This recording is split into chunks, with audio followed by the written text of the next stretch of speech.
Pemirsa, produk minyak goreng kemasan minyak kita yang diluncurkan pemerintah pada tahun lalu mendadak langka di berbagai daerah. Hal ini membuat harganya tembus sampai Rp20.000 per liter. Sedangkan untuk harga eceran tertinggi adalah di Rp14.000. Kami akan mencoba membahas di siang hari ini mengenai masalah ini, pemirsa. Kami akan punya data. Nah, jadi minyak kita sebenarnya adalah minyak goreng yang diluncurkan pemerintah untuk mengatasi kelangkaan dan lonjakan harga yang terjadi pada pertengahan 2001-2022. Nah, merek dagangnya dimiliki oleh Kementerian Perdagangan. Tapi kenapa belakangan ini minyak kita susah didapat? Dan kalaupun ada, harganya di atas Rp14.000. Ada apa begitu ya? Nah, Menteri Perdagangan Zulkifli Hasan menyebut ada beberapa hal yang terindikasi menjadi penyebab. Salah satunya yang kami tampilkan di layar ini, pemirsa, bahwa menurut Mendak ini ada penurunan penyaluran minyak goreng akibat realisasi dari DMO atau pemenuhan minyak goreng untuk kebutuhan dalam negeri yang menurun. Jadi kalau misalnya kita lihat di sini realisasinya, pemirsa, ini juga terlihat datanya ya di bulan November ini di 100,94%. Kemudian turun lagi di Desember ini ada di 86,31%. Lalu di Januari tahun ini ada di 71,81%. Dari target pemenuhannya adalah di 300.000 ton. Nah, Presiden Jokowi saat kemarin ke Sumatera Utara ini menyebut bahwa stok dan harga minyak goreng yang tidak merata di setiap daerah ini karena adanya proses distribusi yang tidak mudah. Baik, kita lanjutkan pemirsa, bahwa faktor lainnya yang menjadi penyebab minyak kita langka ataupun mahal adalah ini informasinya. Nah, ada informasi bahwa program biodiesel B35 yang menyebabkan pasokan bahan baku minyak ini juga. Nah, bahwa B35 ini adalah program pemerintah untuk menggunakan bahan bakar nabati atau biofuel sebagai bahan bakar kendaraan. Program ini ditujukan untuk mengurangi ketergantungan kita terhadap impor minyak dan pengurangan emisi gas rumah kaca. B35 adalah campuran 35% biodiesel dan juga 65% bahan bakar minyak jenis solar. Bulan Februari ini sudah mulai diterapkan. Nah, untuk mengantisipasi situasi saat ini, Zulkifli Hasan menjatahkan DMO akan ditambah bahwa nanti ada sekitar 50% lagi ya pemirsa. Ini adalah tambahannya. Jadi sementara ada beberapa solusi yang sudah diambil. Jadi dari nanti 300.000 ton tadi yang sudah dianggarkan nanti akan naik menjadi 4,5. Ini dicoba saat ini cara-caranya. Jadi nanti akan diolah menjadi minyak kita. Penambahan ini berlaku mulai Februari sampai di April 2023. Nah, untuk mengatasi kelangkaan minyak kita di pasaran, membuat Menteri Perdagangan membatasi hanya memperbolehkan Anda membeli minyak kita sebanyak 2 liter saja. Selain itu, warga hanya bisa membeli di pasar tradisional karena akan menstop penjualan grosir dan juga online. Masyarakat tidak perlu menunjukkan KTP saat membeli minyak kita, tapi Zulkifli Hasan menjelaskan hanya memperbolehkan membeli 2 liter minyak kita untuk mengatasi kelangkaan. Pembeli bisa membeli minyak kita di pasar tradisional karena penjualan secara grosir dan juga online ini akan di stop.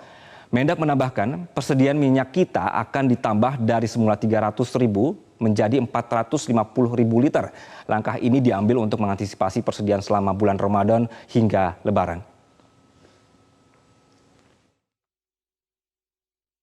Nah, sekarang repotnya itu kan terbatas. Harusnya untuk orang yang memang ibu-ibu yang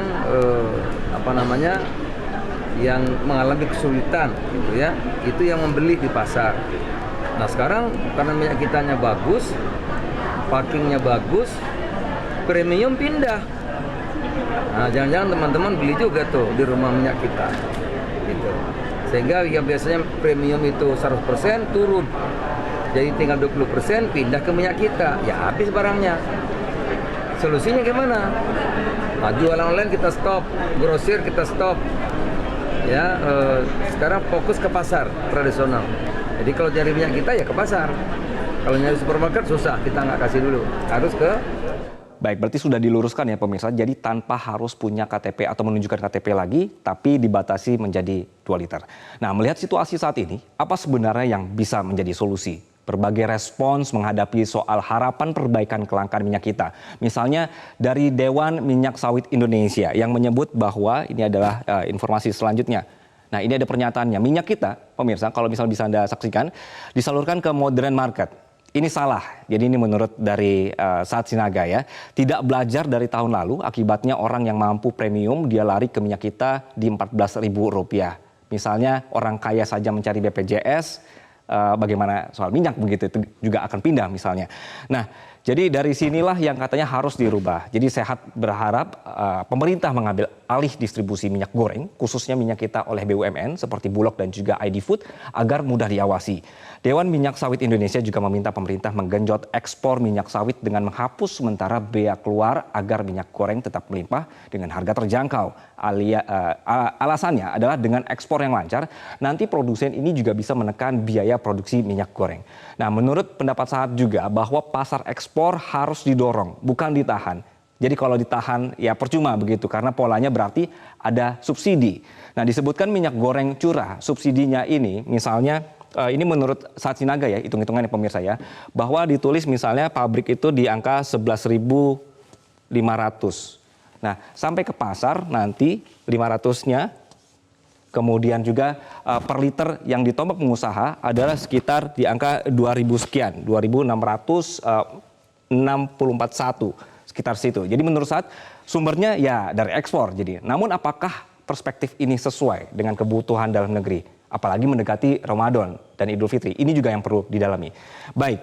Kemudian kita lihat pendapat lain atau juga solusi dari pemerintah bahwa dalam rapat koordinasi dengan Menteri Perdagangan pada Senin lalu, Menteri Koordinator Bidang Kemaritiman dan Investasi Luhut Binsar Panjaitan meminta Mendak untuk mengalokasikan per perusahaan ditentukan berdasarkan rata-rata kinerja ekspor perusahaan selama Oktober sampai Desember secara proporsional. Dan ini dia yang penting dannya, melihat kepatuhan masing-masing perusahaan terhadap pemenuhan DMO tadi.